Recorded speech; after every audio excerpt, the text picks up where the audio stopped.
जय मित्रा दोस्तों, आज हम एनपीओ का एक एक पॉइंट आपको समझा देंगे ताकि बनाने में कोई भी दिक्कत ना हो। एक एक पॉइंट समझा देंगे और बढ़िया से बढ़िया एग्जाम्पल लेके आपको, ताकि समझने में कोई दिक्कत ना हो, हम समझा देंगे आपको। देखिए, एक से एक बढ़िया से बढ़िया हम एग्जाम्पल लेके लाए हैं और पूरा का पूरा एनपीओ आपको हिंदी और इंग्लिश दोनों मीडियम में समझा देंगे।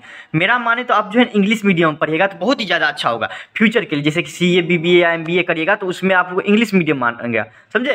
तो आप कोशिश करिए कि सब कुछ इंग्लिश मीडियम में लिखिए और उसको पढ़े इंग्लिश मीडियम। समझने के लिए हम हिंदी मीडियम में भी लिख दिए हैं, समझे। कोशिश करिए कि इंग्लिश में ही लिखने का, ताकि फ्यूचर में आपको कोई दिक्कत ना हो। चलिए स्टार्ट करते हैं मैं आपको एनपीओ से।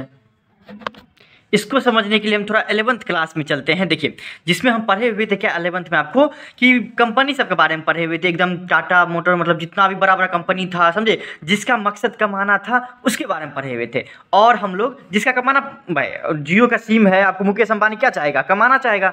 तो उसका मोटिव क्या था, कमाना, सबने इतना बड़ा कंपनी खड़ा कर दिया। लेकिन अभी जो पढ़ेंगे उसका मकसद कमाना नहीं रहता है। अगर हम आपको बोले स्कूल का मकसद कमाना रहता है तो आप क्या बोलेगा, स्कूल का मकसद पढ़ाना रहता है, कमाना नहीं, समझे। फिर भी आपको हम कुछ जानकारी देंगे। देखिए, पहले हम 11th में क्या क्या बनाए थे, ट्रेडिंग अकाउंट बनाए थे, याद होगा आपको, 100% याद होगा। प्रॉफिट एंड लॉस अकाउंट बनाए थे और बैलेंस शीट बनाए थे। वो आपको क्या था, आपको लाभकारी संस्था था। कैसा संस्था था, लाभकारी संस्था। जैसे कि आपको टाटा मोटर्स ले लीजिए, मारुति जैसे कार सब हो गया, महिंद्रा कार हो गया, इस सब का कंपनी का क्या रहता है, मोटिव, मतलब रहता है कि हम कमाएं, जितना जितना हो सके उतना कमाएं। लेकिन जो हम आपको इसमें पढ़ेंगे, जिसको बोलते हैं एनपीओ, मतलब गैर लाभकारी संस्था, इसका मकसद जो है कमाना नहीं होता है। अब बोलते स्कूल वाला सब फीस क्यों लेता है, पर इसका जब का मकसद जो है ना आपको कमाना नहीं रहता है, सर्विस प्रोवाइड करना होता है, तो वो फीस क्यों लेता है उसके बारे में भी हम बात करेंगे। लेकिन इसका प्राइमरी मोटिव होता है कि आपको एजुकेशन देना। जैसे कि अनाथ आश्रम का प्राइमरी मोटिव क्या होता है, कि प्रथम उसका काम क्या रहता है कि जो भी अनाथ बच्चा है उसको आपको खाना पीना देना, पढ़ाना लिखाना, उसको जो है ना ब्रिंग अप करना। लेकिन आपको इस समय ऐसा नहीं रहता। इस समय इसका मकसद आपको कोई भी कुछ लेना देना नहीं है। इसका मकसद होता है सिर्फ और सिर्फ कमाना। अगर इस साल 2 करोड़ कमाए तो पिछले साल 10 करोड़ कमाना, ये मकसद। लेकिन इसका पहला मकसद है आपको क्या, पढ़ाना या फिर सर्विस मोटिव करना, समझे। इसका एनपीओ जो पढ़ेंगे, इसमें हम बनाएंगे रिसिप्ट एंड पेमेंट अकाउंट, इसको डिटेल में पढ़ेंगे, अभी थोड़ा थोड़ा समझ लीजिए। इनकम एंड एक्सपेंडिचर अकाउंट बनाएंगे और बैलेंस शीट बनाएंगे, 3 चीज़। जैसे कि यहाँ पे बनाए थे ट्रेडिंग अकाउंट और उसका profit and loss account, balance sheet. यहाँ पे बनाएंगे कौन कौन चीज़, 3 अकाउंट यहाँ पे भी बनाएंगे, receipt and payment account, income and expenditure account और बैलेंस शीट, समझे। इतना समझ गए। चलिए अब हम आपको डिटेल से समझाते हैं आपको क्या है क्या नहीं, ताकि कोई दिक्कत नहीं होगा आपको समझने में। देखिए, एनपीओ क्या है आपको, कि those organisation which motive not to earn profit, समझे।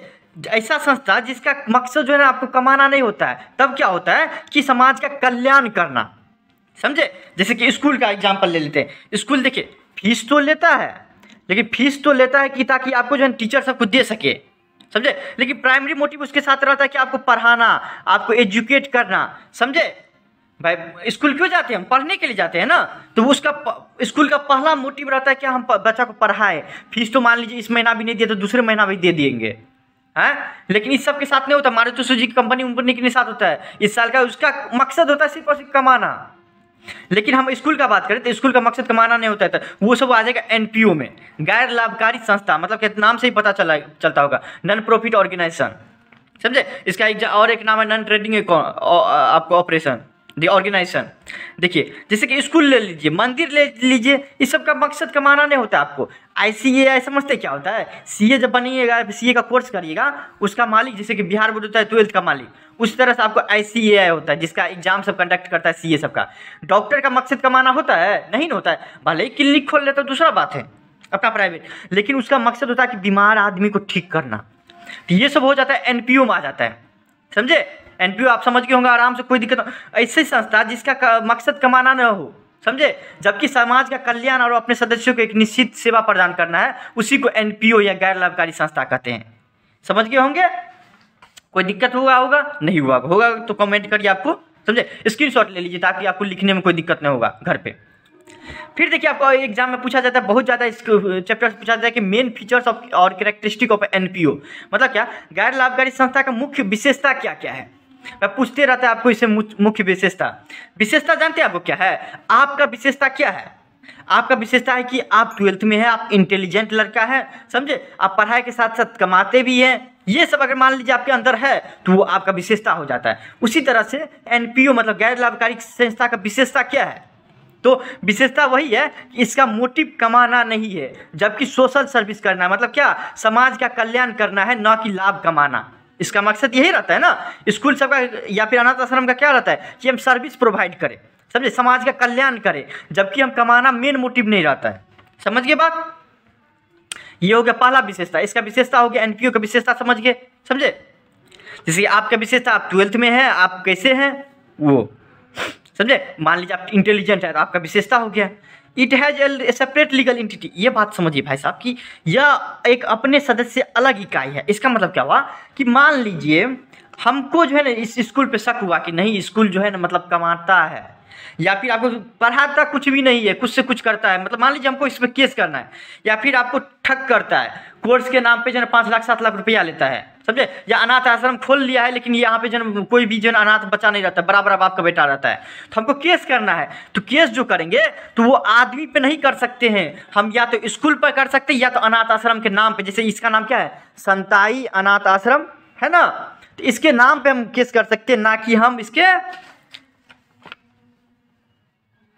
मालिक पे, इसके मालिक पे नहीं कर सकते हम, क्योंकि क्या है इसका यह सेपरेट लीगल एंटिटी है। इसका मतलब क्या हुआ, देखिए जैसे कि मुकेश अंबानी की कंपनी में हमको केस करना होगा, रिलायंस जियो के सिम पे हमको केस करना रहेगा, तो क्या एक चीज़ बताइए आप, तो हम मुकेश अंबानी पे केस करने देंगे? नहीं, हम किस पे करेंगे आपको बताइए, हम करेंगे आपको रिलायंस जियो सिम पे, ना कि मुकेश अंबानी के। क्यों? क्योंकि उसका सेपरेट लीगल एंटिटी है। फिर आते हैं हम आपको कि ये जो है ना आपको आर्ट कल्चर रिलीजन्स को जो है ना आपको मतलब कि धर्म शिक्षा कला जितना भी है उसको प्रमोट करता है। सही बात है, आपको इस सबको प्रमोट करता है NPO. They render service to the society at normal charge. सही बात बोलता है कि ये आपको जो है ना सोसाइटी को एकदम कम से कम रेट पे जो है ना आपको सर्विस प्रोवाइड करने का कोशिश करता है, आपको मामूली शुल्क पे, बहुत ही कम की शुल्क पे जो है आपको प्रोवाइड करने का कोशिश करता है ये। फिर आते हैं हम आपको, स्क्रीनशॉट ले लिए होंगे आप, 100% स्क्रीनशॉट ले लीजिए आप, स्क्रीनशॉट ले लीजिए। हम स्क्रीनशॉट टाइम लेने का पूरा टाइम देंगे, देख लीजिए आपको, ताकि आपको लिखने सब में कोई दिक्कत नहीं होगा, समझे। फिर आते हैं हम आपको account maintain in and statement. मतलब क्या हुआ, देखिए इसमें कौन कौन सा अकाउंट बोले थे मेंटेन करेगा, वो तो हम बता ही दिए थे आपको। रिसिप्ट एंड पेमेंट अकाउंट मतलब क्या हो गया, आपको प्राप्ति और भुगतान खाता, उसके बाद आपको आय और व्यय खाता और आर्थिक चिट्ठा, ये आपको करना है। इसको हम डिटेल में पढ़ेंगे, लेकिन उससे पहले जैसे कि आपको पढ़े होंगे ABCD, शुरू में पढ़े होंगे ना, इसलिए आपको ये सब बनाने से पहले इसका ABCD समझना पड़ेगा कि इसका 1-2 परिभाषा, इसका मतलब सब समझना पड़ेगा, वो हम बता देते, तब आपको रिसिप्ट एंड पेमेंट अकाउंट को डिटेल में बताएंगे और इनकम एंड एक्सपेंडिचर अकाउंट को, समझे। इसको बनाने वक्त आपको 2-3 चीज़ें आएगा, जैसे कि सब्सक्रिप्शन, तो आपको पता रहना चाहिए सब्सक्रिप्शन होता क्या है आपको, है। देखिए आपको समझिए 3 अकाउंट बनाया जाता है, ये आपके दिमाग में रहना चाहिए, समझे।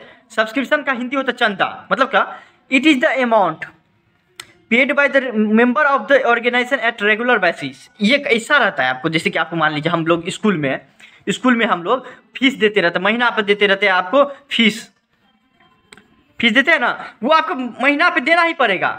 तो उस वो स्कूल के लिए क्या हो जाएगा, सब्सक्रिप्शन, चंदा हो जाएगा वो स्कूल के लिए, समझे। जैसे अनाथ आश्रम में भी क्या रहता है, आपको जो मेंबर सब रहता है वो आपको एक इंटरवल पे देते रहता है पैसा, तो वो उसके लिए क्या हो जाएगा, सब्सक्रिप्शन हो जाएगा, चंदा हो जाएगा, समझे। जो राशि बार बार एक रेगुलर बेसिस पे आपको देते रहता है उसी को हम चंदा कहते हैं, समझे।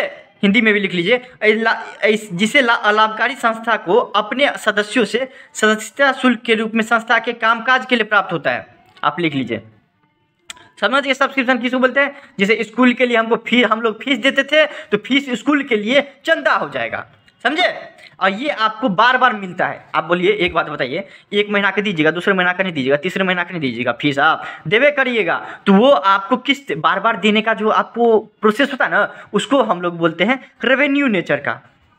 रेवेन्यू नेचर का मतलब जो बार बार दिया जाता है उसको रेवेन्यू नेचर का बोला जाता है, और जो एक ही बार दे दिया जाता है उसको कैपिटल नेचर का बोला जाता है, कैपिटल नेचर का,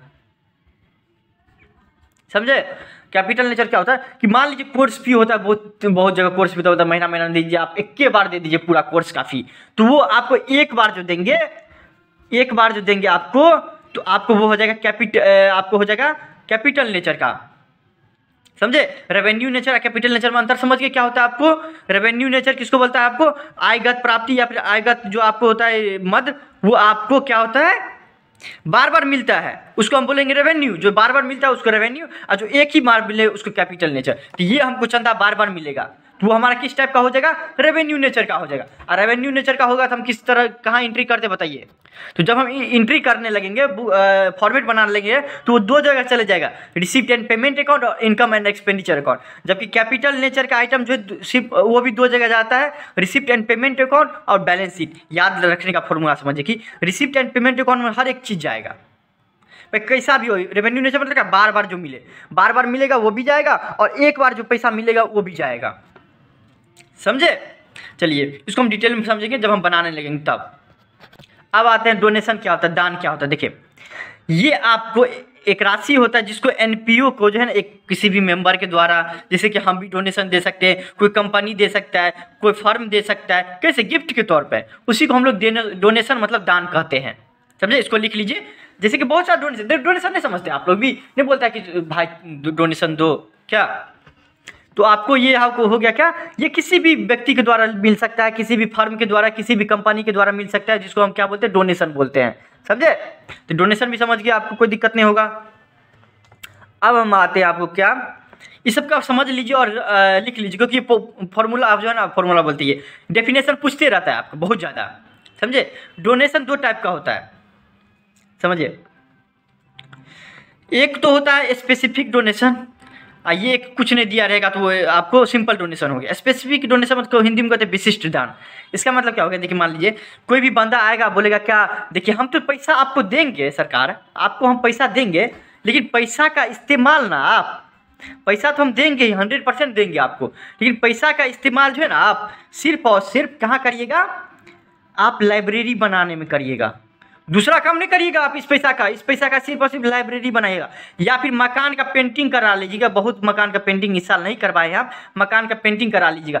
हम देंगे पैसा लेकिन किसी विशिष्ट काम के लिए, तो वो हमारा हो जाएगा स्पेसिफिक डोनेशन। अब विशिष्ट काम के लिए बार बार नहीं मिलता है, बार बार नहीं मिलता है तो कौन सा नेचर का हो जाता है बताइए, कैपिटल नेचर। वाह, आप तो समझ गए हो। कैपिटल नेचर जो बार बार मिलता है उसको कैपिटल नेचर बोलते हैं, जो बार बार नहीं मिलता है उसको, सॉरी, जो बार बार मिलता है उसको रेवेन्यू नेचर को बोलते हैं, और जो एक बार मिलता है उसको कैपिटल नेचर का। वो सिर्फ और सिर्फ एक बार मिलेगा, बार बार नहीं मिलेगा भाई, एक बार मिलेगा तो वो आपको कैपिटल नेचर का हो जाएगा। तो आपको स्पेसिफिक डोनेशन मतलब किसी खास काम के लिए दिया गया पैसा, वो हमारा आपको किस टाइप का नेचर हो जाता है, कैपिटल, पूंजीगत हो जाता है। लेकिन आपको इसका बात करें तो डोनेशन का, तो वो किसी अगर कुछ नहीं रहेगा बुक में, सिंपल डोनेशन समझेंगे कि कोई आदमी दिया है, कोई फर्म दिया है, कोई कंपनी दिया है गिफ्ट के तौर पे, तो वो हमारा आपको रेवेन्यू हो जाएगा, वो बार बार मिलते रहता है। चलिए अब आते हैं, जब उसी को जनरल डोनेशन बोलता है, पर दिन प्रतिदिन मिलते रहता है, जैसे खाना पीना के लिए मिलते रहता है आपको, समझे, तो जनरल डोनेशन हो गया।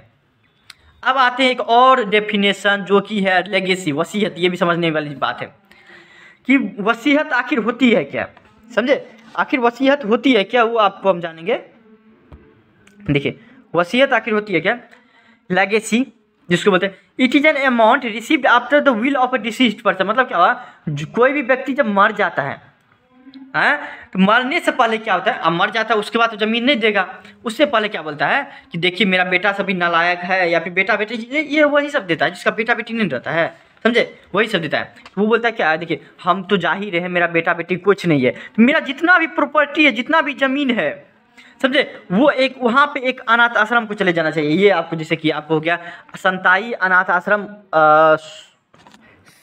सोलापुर है ना, जैसे यहाँ पे हम क्या करेंगे, बोलेंगे क्या, जैसे हम मर गए भाई, हम मर गए ना, तो हम बोलेंगे क्या, मेरा जितना भी जमीन है उसे तो हम देंगे नहीं क्योंकि मेरा भाई है, तो संताई अनाथ आश्रम सोलापुर में बोलेंगे क्या कि देखिए भाई जितना भी मेरा जमीन है वो आपको संताई अनाथ आश्रम को चले जाना चाहिए मेरे मरने के बाद, समझे, उसी को लिखना चाहिएगा। तो उसको हम लेगेसी बोलते हैं, वसीयत बोलते हैं। अब बार बार तो मरेंगे नहीं, बार बार तो देना नहीं पड़ेगा, बार बार नहीं दिया जाता है तो वो किस टाइप का अथी हो जाता है, आपको कैपिटल नेचर का हो जाता है, मतलब पूंजीगत मत। देखिए आपको लेगेसी होता है वसीयत, it is an amount received after the will of a deceased person. मतलब क्या, वसीयत एक प्रकार का उपहार या दान है जो मृत व्यक्ति का इच्छा अनुसार प्राप्त होता है, या आपको कैपिटल रिसिप्ट मतलब क्या, पूंजीगत प्राप्ति है, पूंजीगत प्राप्तियां है। अब पूंजीगत प्राप्ति कहाँ कहाँ होता है हम आपको बताए थे, चलिए डिटेल में बताएंगे आपको। होनोरेरियम समझिए क्या होता है आपको, ऑनरेरियम का हिंदी होता है मानदेय, ये भी आप स्क्रीनशॉट ले लीजिए। उसके बाद देखिए ऑनरेरियम मतलब मानदेय। देखिए it is an amount paid by non profit organisation for his specific service other than employ. मतलब क्या हुआ, कर्मचारी के अलावा किसी भी बंदा को देंगे ना पैसा तो आपको ऑनरेरियम हो गया। मान लीजिए स्कूल हम चला रहे हैं सपोर्टिव फ्रेंड नाम से। मेरा टीचर क्या हुआ जो है ना 10 दिन 15 दिन की छुट्टी में चले गया, बोले ठीक है कोई दिक्कत नहीं भाई आप चले जाइए। लेकिन हम आपको जो है उस दिन हम एक बंदा को भी हायर कर लिए, बोले कि देखो भाई 10 दिन में टीचर नहीं आएगा तो ऐसा करो ना अकाउंट तुम पढ़ा दो, समझा, अकाउंट जो है ना तुम पढ़ा दो और जो भी पैसा होगा वो हम आपको दे देंगे। हाँ ऐसा करो तुम पढ़ा दो, जो भी पैसा होगा वो हम आपको दे देंगे। बोला ठीक है। तो देखिए हम उसको परमानेंट तो नहीं रखे हैं, परमानेंट नहीं रखेंगे 2-3 दिन के लिए, 10 दिन के लिए या फिर आपको 5 दिन के लिए बुलाएंगे तो उसको हम सैलरी तो नहीं देंगे। उसको जो देंगे उसका नाम अलग से बोला जाता है, उसको बोलता है ऑनरेरियम। जबकि हम अगर एम्प्लॉय को देंगे तो उसको सैलरी बोलेंगे, लेकिन अगर एम्प्लॉय के अलावा अगर किसी को पैसा देंगे तो ऑनरेरियम बोलेंगे, मानदेय जिसको बोलते हैं। स्क्रीनशॉट लेके आपको इसको लिख लीजिए। रेवेन्यू एक्सपेंडिचर होता है क्योंकि बार बार टीचर सब जाते रहता है भाई, उसको तो अलग ही नशा में रहता है वो सब, समझे। तो हमारा बार बार जो एक्सपेंडिचर बार बार खर्चा होता है तो ये रेवेन्यू एक्सपेंडिचर हो जाता है। और रेवेन्यू एक्सपेंडिचर कहाँ कहा जाता है बताइए आपको, बताइए रिसिप्ट एंड पेमेंट अकाउंट और वाह बताइए इनकम एंड एक्सपेंडिचर अकाउंट। फिर आपको इंट्रेंस फी आता है दोस्तों कि देखिए इंट्रेंस फी प्रवेश शुल्क किसको बोला जाता है। जैसे कि आप लोग भी गए होंगे ना एडमिशन कहीं पे करवाने जाते होंगे, अगर मान लीजिए तो वहाँ पे क्या करता होगा, बोलता होगा कि ये फॉर्म भरिए 100 रुपया दीजिए। गजब वहाँ पे रहता है भाई रुपया लेने का, समझे। देखिए पहले ही दिन बोल देगा फॉर्म में को थमा देगा, बोलेगा 100 रुपया दे दीजिए फॉर्म भर दीजिए। हाँ देखिए fees paid by the new member at the time of joining of the organisation and institute. कुछ देखिए आपको मासिक सदस्यता शुल्क जो है ना, आपको देखिए कोई भी इंस्टीट्यूट हो या कोई भी संस्था हो उसको ज्वाइन करने वक्त जो है आपको इंट्रेंस जो भी कुछ देते हैं उसको बोलते हैं इंट्रेंस फी, समझे। जैसे इट इज जनरल रिसिप्ट होता है क्योंकि बार बार जो है ना बंदा सब आते रहता है, बार बार पैसा देते रहता है, वो तो हमारा जनरल रिसिप्ट होता है, बार बार प्राप्त होता है ना हमको। आपको रेवेन्यू मतलब आयगत प्राप्ति है, ये आयगत प्राप्ति है क्योंकि बार बार देखिए कोई भी आप एक दिन तो नहीं आएगा भाई, एक साल में एक बार तो नहीं आएगा, बार बार आते रहता है। आपको देखते हैं क्रैशो कोर्स सब होते रहता है टीचर सबका, 2 महीना में खत्म हो जाते रहते हैं तो बार बार आते रहता है। तो वो आपको इंट्रेंस फी हो गया, ये इसका आप स्क्रीनशॉट ले लीजिए, समझिए इंट्रेंस फी। बस 2 को चीज़ हम जो समझाना चाहिए, आप कैपिटल नेचर और रेवेन्यू नेचर क्या होता है वही 2 चीज़ समझिए, आपको कोई भी दिक्कत नहीं होगा, कैपिटल नेचर रेवेन्यू नेचर। फिर आते हैं हम आपको भाई साहब की लाइफ मेंबरशिप फी, आजीवन सदस्यता शुल्क क्या होता है कि जिंदगी में ये एक के बार पेड करता है और जिंदगी भर चलते रहता है आपको। It is paid only once in life by the member at the member, it is a capital receipt. सही बात है, देखिए मतलब सदस्य के द्वारा साल में मतलब अपने जीवन काल में पूरे जिंदगी समझिए, पूरे जिंदगी में सिर्फ और सिर्फ एक बार ही पेड करता है, उसी को बोलते हैं लाइफ मेंबरशिप फी, समझे। उसी को क्या बोलते हैं हम, लाइफ मेंबरशिप फीस बोलते हैं। आपको पूंजीगत आपको प्राप्ति होता है, क्या होता है वो पूंजीगत प्राप्ति, क्योंकि देखिए जब भी पूंजीगत आएगा कैपिटल रिसीव मतलब बार बार नहीं प्राप्त होगा, एक ही बार होगा भाई, एक ही बार देगा पूरे आजीवन में। तो देखिए अब आपको इसको समझने के लिए कोई भी कंपनी सब होता है, इन्वेस्टर सब होता है, वो क्या बोलता है कि देखिए हम 5 करोड़ रुपया दे देंगे आपकी कंपनी में, 5 करोड़ दे देंगे, मेरे आप जो है ना मेरा आपके कंपनी का 5% शेयर दे दीजिए, समझे। तो वो भी दे देते रहता है, 5 करोड़ रुपया देता है वो भी आपको दे देते रहता है, तो उसमें कोई दिक्कत नहीं होते रहता है, समझे। तो उस सब टाइप का क्या एक ही बार देता है, पूरी ज़िंदगी भर आपको जो है ना उसका कंपनी का मालिक बन जाता है, तो उस टाइप का लाइफ मेंबरशिप फी होता है। इंडोमेंट मतलब समझाने के लिए बताएं कि ऐसा मान लीजिए किसी भी आपको स्कूल में ले लीजिए या फिर आपको ये 2 आदमी मिलकर हम स्कूल में खोले, अब बोले क्या देखो भाई ऐसा सब बात है, आप पैसा हम पैसा देते तुम चलाओ, उस केस में भी हो सकता है लाइफ मेंबरशिप फी है। ऐसा बात नहीं कि मेरा स्कूल बड़ा हो गया था हम उसको भगा देंगे, नहीं ना भगा सकते भाई। इंडोमेंट फंड क्या होता है, समर्पित निधि शुल्क, समझे। It is A fund which provide permanent means of a support for any person और इंस्टीट्यूट, समझे। देखिए आपको ऐसा कोष जो वसीयत या उपहार के कारण उत्पन्न हुआ है और जिसका आय किसी विशेष उद्देश्य के लिए ही किया जा सकता है, जैसे कैपिटल नेचर। अरे विशेष या फिर एक बार जब होगा ना इस टाइप का कुछ भी आएगा तो हमारा कैपिटल रिसिप्ट हो जाता है, मतलब पूंजीगत प्राप्ति हो जाता है, पूंजीगत प्राप्ति लिख लीजिएगा, वो हमारा पूंजीगत प्राप्ति हो जाते रहता है, समझे। इंडोमेंट फंड जैसे हो गया आपको, अनाथ आश्रम का लेते हैं एग्जाम्पल। देखिए इंडोमेंट फंड मतलब समर्पित निधि को समझाने के लिए। देखिए इसको क्या बोले, हम एक जो है ना आपको ये बना दिए कि देखिए मेरे पास 5 करोड़ रुपया है, हम मान लीजिए बड़े बिजनेसमैन है कुछ भी, हम मेरे पास 5 करोड़ का रुपया, हम बोलेंगे क्या, देखिए मेरे पास 5 करोड़ रुपया है, 5 करोड़ रुपया है, 5 CR रुपया है। आप जो है ना हम चाहते सेवा करने के लिए, तो हम 5 करोड़ का एक फंड बना दिए कि देखिए इस सब का जो है ना एजुकेशन जो है आपको 12th के बाद भी मिलना चाहिए आपको। अब बड़ा हो गया तो इसका मतलब नहीं कि ये 12th के बाद हम चाहते हैं कोर्स में जो है ना आपको हम अपना 10th के बाद भी कि हम 11th 12th के बच्चा को फ्री में हम जो है ना आपको कोर्स दे दें। जैसे कि आप लोग से अगर मान लीजिए ऐप बनाएंगे तो पैसा हम लेंगे, लेकिन दूसरे से हम ये जो अनाथ आश्रम का ले लेंगे उससे हम नहीं लेंगे, तो वो परमानेंट हम दे दिए कि भाई लो आपको जो उस सबसे कोई दिक्कत नहीं होगा। 5 करोड़ का हम दे दिए कि उससे जो है ना आप खरीद सकते हैं, समझे। 5 करोड़ का फंड बना दिए, उससे आप या तो मेरा कोर्स खरीद लीजिए या तो किसी और का कोर्स खरीद लीजिए, या फिर आपको बीटेक करना है, MBA करना है, कुछ भी हमारा इन फ्यूचर तो आप उससे कर लीजिए, समझे। उसको हम दे दिए, बोले कि आप यूज करिए, समझे। हाँ इसका गलत यूज भी नहीं कर सकता है, तो वो आपको कैपिटल रिसिप्ट हम तो बार बार नहीं देंगे भाई, बार बार नहीं देंगे तो हमारा क्या हो जाएगा, कैपिटल रिसिप्ट हो जाएगा पूंजीगत प्राप्ति। उसके लिए स्पेशल फंड क्या हुआ, देखिए थोड़ा ये आपको फंड मिल रहा होगा। देखिए इसी में आपको हो जाए स्पेशल फंड है, क्या होता है वो देखिए आपको विशेष कोष। NPO creates some special fund for a specific purpose such as prize fund, match fund, sports fund etc। गैर लाभकारी संस्था जब किसी विशेष उद्देश्य के लिए विशेष कोष का निर्माण करती है, जैसे कि आपको पुरस्कार कोष, मैच कोष आदि, तो उसे विशेष कोष कहते हैं। देखिए आपको जैसे कि हम आपको 5 लाख का जो है ना फंड बना दिए कि देखो इस फंड का इस्तेमाल सिर्फ और सिर्फ आप खेल कूद में कर सकते हैं, मान लो क्रिकेट करा सकते हैं और क्रिकेट में जो खर्चा होगा उसका इस्तेमाल सिर्फ इसी फंड से कर सकते हैं। तो हम तो पैसा दिए, लेकिन किसी खास काम के लिए एक फंड बना दिए कि प्राइज फंड नाम से हम दे रहे हैं, दूसरा फंड में इसका यूज नहीं करिएगा, समझे। तो आपको हो गया, वो आपको विशेष कोष हो जाएगा हमारा, समझे। आप इसका जो है एग्जाम्पल भी समझेंगे और आपको बनाएंगे ताकि आपको कोई भी दिक्कत नहीं होगा। Prize fund, match fund, sports fund, इसमें कोई दिक्कत नहीं होगा। ये हम पहले से बोलते थे प्राइज फंड में इसका जाना है, ये नहीं बोलते कि बिल्डिंग बनाने में, ये नहीं बोलते पेंटिंग करने में, ये बोलते इसका फंड जो है ना आपको स्पेशल काम के लिए होना है। फंड बना देंगे क्रिकेट के लिए तो दूसरा नहीं करा सकता है, समझे। प्राइज फंड के लिए या फिर प्राइज के लिए देंगे, प्राइज का इस्तेमाल होगा, दूसरा काम के लिए नहीं होगा। रिसिप्ट एंड पेमेंट अकाउंट, प्राप्ति और भुगतान खाता क्या होता है आपको देखिए।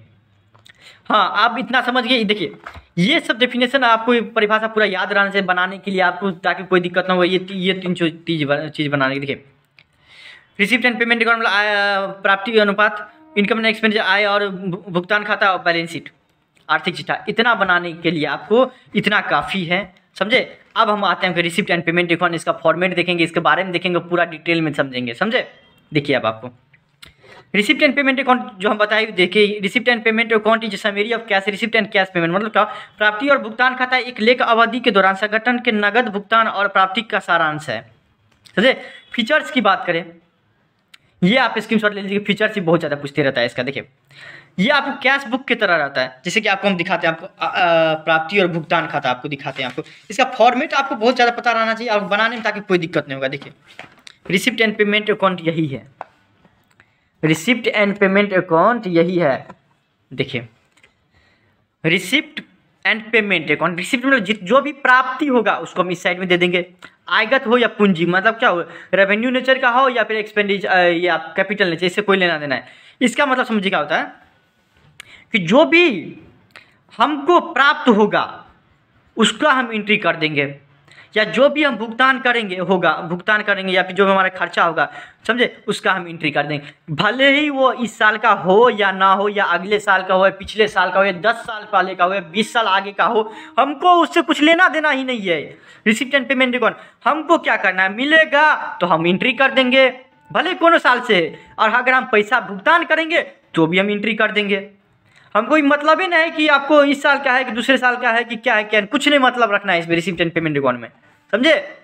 इससे आपको ये कैश बुक की तरह होता है, ये रियल अकाउंट है, मतलब एसेट अकाउंट है, और आपको नॉन कैश आइटम नहीं रिकॉर्ड करता है। जैसे कि आपको मान लीजिए कि डिप्रिसिएशन सब क्या रहता है आपको, या फिर मान लो एक्रूड इनकम सब क्या होता है, या फिर मान लीजिए अदत्त खर्चा सब क्या होता है, या पूर्वदत्त खर्चा सब क्या होता है, वो आपको इस साल से रहता है लेकिन मिलता नहीं है, मिलेगा नहीं तो हम नहीं करेंगे एंट्री, समझे बात। हम यह उसी को एंट्री करेंगे इसमें जो मिलेगा, हमको नहीं मिलेगा, इस साल का खर्चा भी रहेगा या इस साल हमका कमाई भी रहेगा, तब पर भी हम इसका एंट्री नहीं करेंगे, समझे। किस में, रिसिप्ट एंड पेमेंट अकाउंट में। समझे, इसलिए बोल रहे हैं आपको नॉन कैश आइटम का भी एंट्री नहीं करेंगे। स्क्रीनशॉट लेते चलिए आप। जो भी कैश प्राप्त होगा उसको क्या हम डेबिट साइड में देंगे, और जो भी हम कैश पेमेंट करेंगे उसको हम क्रेडिट साइड में देंगे। आप स्क्रीनशॉट लेके लिख लीजिए। फिर देखिए आपको यहाँ तक समझने में कोई दिक्कत नहीं होगा, कोई दिक्कत नहीं हुआ होगा, समझे, समझ गए होंगे कि जो भी प्राप्त होगा इस साल से रिलेटेड हो तो आपको हम डेबिट साइड में दे, इस साल से नहीं, किसी भी साल से रिलेटेड हो, सिर्फ प्राप्त होना चाहिए हम डेबिट साइड में देंगे, और कुछ भी भुगतान करना हो तो आपको हम ये आपको क्रेडिट साइड में दे देंगे। चलिए अब बनाएंगे इसको तो और डिटेल में समझ जाएंगे, कोई भी दिक्कत नहीं होगा, सिर्फ समझ गए। जैसे देखिए सब्सक्रिप्शन हमको मिलता है तो हम इस साइड में दे देते हैं, हम आपको सैलरी वेजेस देते थे, हम आपको भुगतान इस साइड में दे देते हैं। अब आते हैं हमको इनकम एंड एक्सपेंडिचर अकाउंट में, इसको बनाएंगे भी तभी समझ में आएगा आपको, समझिए क्या है क्या पूरा नोट प्रोवाइड कर रहे हैं, और आपको पूरा सॉल्यूशन भी आपको चैनल पर मिल जाएगा। इनकम एंड एक्सपेंडिचर अकाउंट क्या होता है, आय और व्यय खाता, कि ये आपको जो नॉमिनल अकाउंट होता है, नाम मात्र खाता, नाम मात्र खाता किसको बोला जाता है पता है ना आपको, एक्सपेंस और लॉसेज को डेबिट करते हैं, इनकम को और प्रॉफिट को क्रेडिट करते हैं, उसी को बोलता है nominal account, which is similar to profit and loss. Profit and loss की तरह होता है, जो कि इनकम और एक्सपेंस का एकदम समरी होता है। देखिए आपको इसका आप फीचर्स लिखना चाहेंगे, स्क्रीनशॉट लेना चाहेंगे तो ले लीजिए कि यह एक नॉमिनल अकाउंट होता है, इसका फॉर्मेट भी दिखा देते हैं, पहले आप पढ़ लीजिए फीचर्स। ये एक नॉमिनल अकाउंट होता है, मतलब नाम मात्र खाता होता है, ये आपको प्रॉफिट एंड लॉस की तरह रहता है, मतलब दिखते रहता है प्रॉफिट एंड लॉस की तरह। आपको उसके बाद आपको देखिए कैपिटल नेचर का जो है ना आपको शो करता है इसमें, समझे। Revenue expenses record in debit side, revenue income records in credit side.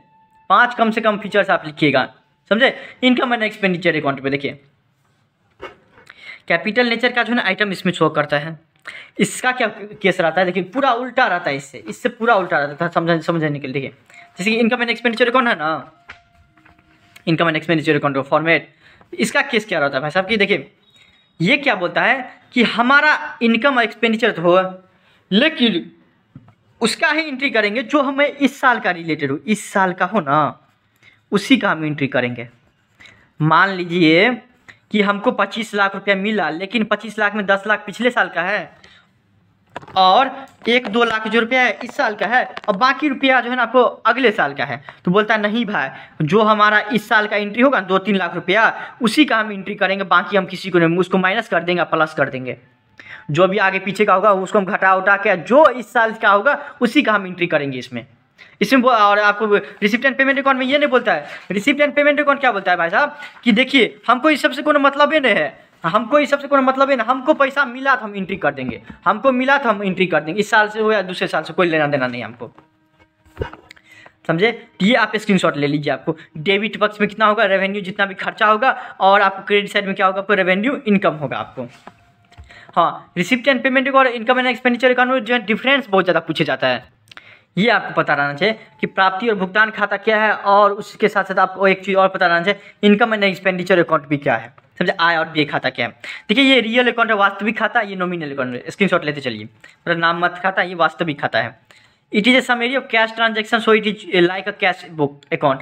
ये आपको जो है ना प्रॉफिट एंड लॉस के मतलब इनकम एंड एक्सपेंडिचर अकाउंट, अब ये बताएं कि ये प्रॉफिट एंड लॉस की तरह दिखते रहता है, और ये आपको किस तरह दिखते रहता है, आपको कैश बुक की तरह दिखते रहता है, हम बता ही दिए आपको। फिर आपको देखिए ये शुरू होता है, देखिए आपको दिखाते हैं, आपको दिखाइए देते काहे आपको इतना। देखिए आपको कौन चीज़ है, receipt and payment account. Receipt and payment account आपको किस चीज़ से शुरू होता है, देखिए आपको, देखिए आपको कैश इन हैंड क्या ओपनिंग बैलेंस से स्टार्ट होता है और क्लोज हो जाता है क्लोजिंग बैलेंस से। देखिए आपको दिखा रहे हैं, क्लोज हो जाता है क्लोजिंग बैलेंस। देखिए बैलेंस कैरिड डाउन है ना, और जबकि ये क्या होता रहता है आपको, ये आपको बिगिंस तो होते रहता है आपको ओपनिंग बैलेंस से, लेकिन क्लोजिंग बैलेंस से नहीं होते रहता। कौन, इनकम एंड एक्सपेंडिचर अकाउंट। फिर देखिए आपको इसमें सरप्लस डिफिसिट निकल जाता रहता है। डेबिट साइड क्या हो जाता है आपको, देखिए आपको दिखाइए देते हैं। देखिए आपको इनकम एंड एक्सपेंडिचर अकाउंट को देखिए शुरू तो हो गया आपको, ये आपको ओपनिंग जो भी आपको पिछले साल का होगा, लेकिन आपको जो है ये देखिए आपको या तो सरप्लस होगा, बंद होगा, या तो डेफिसिट होगा, समझे। या तो पैसा ज़्यादा होगा तो उसको सरप्लस बोला जाता है, कम होता है डेफिसिट बोला जाता है, ये हम पढ़ेंगे। हो गया।